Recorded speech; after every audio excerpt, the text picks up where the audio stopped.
Bonjour, aujourd'hui je vais vous parler de l'établissement d'écoutants. Que vous soyez une compagnie de production, une usine, un atelier mécanique, un travail autonome, peu importe le type d'entreprise, il y a une manière de calculer, il faut juste ajuster les chiffres et les manières de calculer en conséquence. Aujourd'hui je vais plus me baser sur le style atelier mécanique pour l'instant parce que c'est plus simple à calculer. Et je vais mettre des chiffres plus simples et plus ronds pour rendre la compréhension plus facile. Donc on poursuit. Bon, on va y aller avec l'établissement d'écoutants. Bon, pour mon exemple, je vais baser mon calcul sur une semaine de 40 heures. Il fait donc 40 heures sur 52 semaines pour une année. On a 2080 heures de disponible maximal, qui n'est pas réellement vrai, qu'on a soustrait différents paramètres. Donc, on va le voir ici, on soustrait au minimum 2 semaines de vacances par année, 2 semaines pour les congés d'hiver, Noël, Jour de l'An, la Saint-Jean-Baptiste, Fête du Canada et autres. Donc, après, on voit les congés, les vacances, il nous reste 1920 heures de disponibles. De ça, on soustrait 1 heure par jour pour les pauses. Ça fait des pauses de 15-20 minutes, mais il y a tout le temps à aller à la pause, on revenait de la pause, le temps que le monde s'installe, le matin quand le monde arrive, il commence la journée, il finit la journée. Donc, grosso modo, on va enlever 1 heure par jour de perte. Fait qu'on a 260 heures par année, donc il nous reste 1660 heures. Partant de là, il nous reste 79,8% du temps qui peut être utilisé ou vendu, comme normalement arrondi à 80%. C'est un chiffre que tu as peut-être déjà entendu parler. C'est un chiffre courant qui dit qu'une entreprise qui va bien vend 80% de son temps. C'est comme un standard dans l'industrie, mais qui est difficilement atteignable. Fait que maintenant, on va établir les frais fixes. L'établissement des frais fixes, il faut prendre en considération tout ce qui revient tous les mois. Fait que l'électricité, le chauffage, les salaires, les assurances, le paiement du local ou l'hypothèque, peu importe. Dans le fond, tout ce qui est, on paye à tous les mois constamment, que ce soit les frais de téléphone, véhicule relié à l'entreprise, l'essence, tout ça, il faut le prendre en considération dans l'établissement des frais fixes. Donc, moi, dans l'exemple, on va prendre un local de 3 000 $ par mois. Ça, donc 36 000 $ par année. On va prendre les frais d'assurance de 6 000 $ par année, ce qui est quand même dans la norme pour la majorité dans l'exemple que je prends exemple ici, c'est plus pour un atelier mécanique, ce qui est pas rare de 6 000 $ par année. Pour le salaire, on va fixer un salaire qui somme tout bas, mais avec un chiffron pour faciliter les calculs. Donc, on va prendre pour un employé, payer à 20 $ de l'heure, 40 heures semaine, donne 41 600 qui est brut pour l'employé, mais il faut tenir en compte les charges de l'employeur, que le coût moyen pour une entreprise d'un employé, c'est 1,5 fois le salaire payé à l'employé. Donc, pour le salaire, un employé à 40 heures semaine à 20 $ de l'heure revient à 62 400 $ par année environ.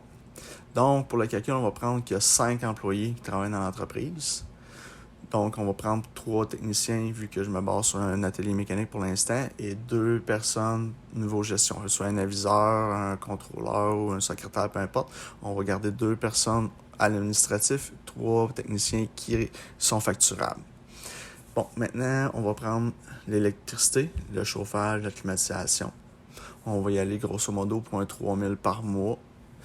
Certains, ça peut coûter moins cher, d'autres, ça peut coûter plus cher. Encore là, c'est seulement un exemple pour que ce soit facile à compter, avec des chiffrons. Donc, ça nous donne 36 000 $ par année de frais de chauffage, climatisation et autres. Les frais divers, fait que ce soit des logiciels comptables de gestion d'atelier,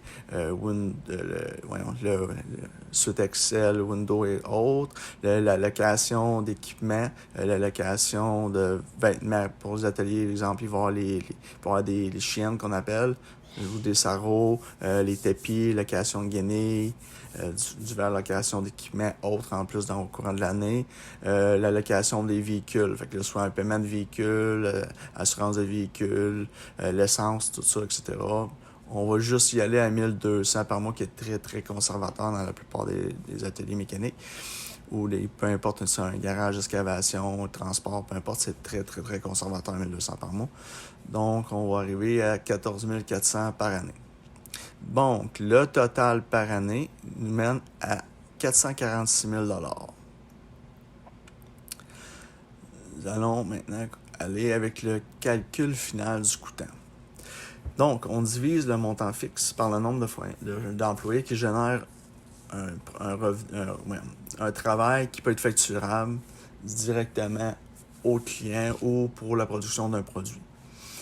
Tous les employés administratifs, secrétaires, aviseurs, peu importe, ne sont pas réellement facturables à l'employé. C'est des employés nécessaires à l'entreprise, mais c'est pas un employé qui génère directement un travail qui peut générer un revenu. Donc, peut juste facturer, dans mon cas, 3 employés, les 3 techniciens qui génèrent un revenu. Donc, on prend le montant de dépenses brutes fixe de 446 000 qu'on divise par 3 personnes, qui donne 146 666,67 qu'on a rendu à 148 700 encore là pour faciliter les calculs. Maintenant, on prend le montant de dépenses divisé par les heures de travail réelles. Donc, si on prend 146 700 avec les 1660 heures qui nous restaient de disponibles au travail réel, ça nous donne 89,59 arrondi à 90 $ de l'heure. Ça, c'est le coût opérationnel si on facture 100% du temps disponible. Donc, il y a le 80% de départ qui devient notre 100% de temps disponible réellement vendu. Encore là, quelqu'un peut faire de la surfacturation, facturer les pauses, ça c'est un choix, ou c'est dépend de l'entreprise, comment ça s'applique.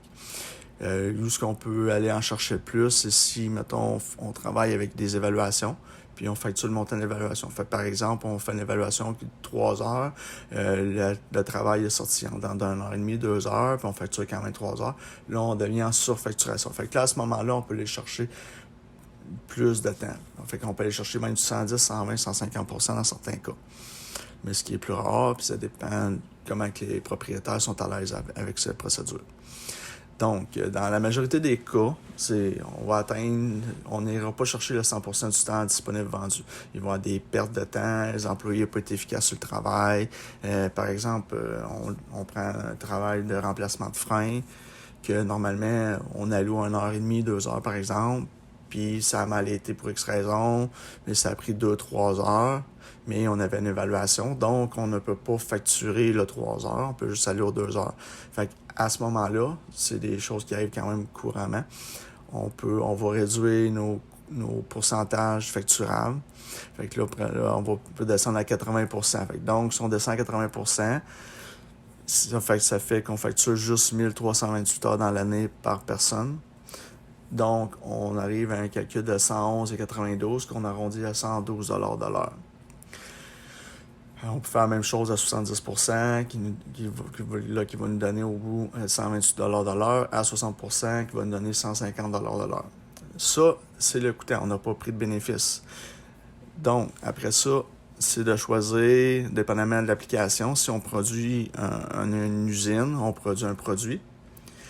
Là, il faut établir les coûts des matériaux plus les coûts de notre coût en l'heure qu'on additionne. Puis après ça, on décide d'un bénéfice qu'on applique à la pièce. Fait que là, on peut dire on fait 15, 20, 30%, 50%, 100%. Ça, c'est votre choix. C'est vous qui vivez avec. Mais c'est ça, on établit ici le coûtant à l'heure de production ou de facturation pour opérer la business. Souvent, dans les ateliers mécaniques, ils vont fonctionner au coûtant à l'heure, même parfois en dessous du coûtant à l'heure pour être compétitifs. Fait que là, à ce moment-là, c'est la vente de pièces qui va faire que l'atelier va dégager un bénéfice pour avoir un profit. C'est pour ça que beaucoup d'ateliers sont très difficilement rentables. Ils n'arrivent pas.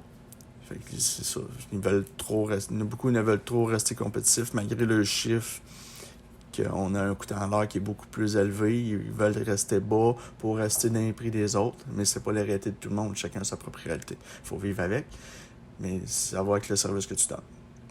Fait que là, après ça, pour les employés comme tels, il faut prendre en considération, quand vous demandez une augmentation, quelque chose comme ça, que l'employeur a des frais fixes à payer qui sont beaucoup plus élevés souvent que les employés pensent. Ce qu'on a pu vous démontrer ici.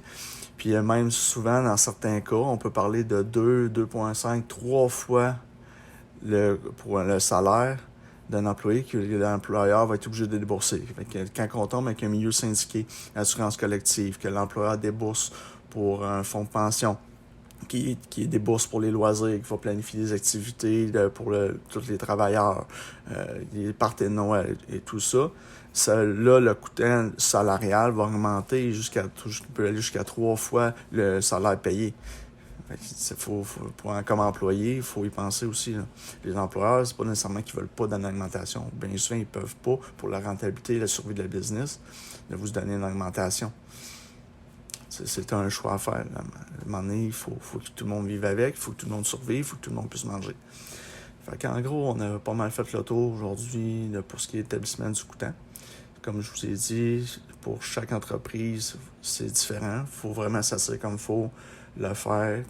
Fait que si vous avez besoin d'aide pour ça, vous avez juste à me contacter. Puis je peux vous aider à établir des coûtants pour votre entreprise.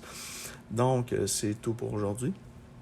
Dimanche prochain, je vais vous parler d'un sujet un peu plus complexe qui est souvent mis à l'écart ou mal compris, ce qui est la gestion de l'inventaire. Donc, à dimanche prochain. Merci. Au revoir.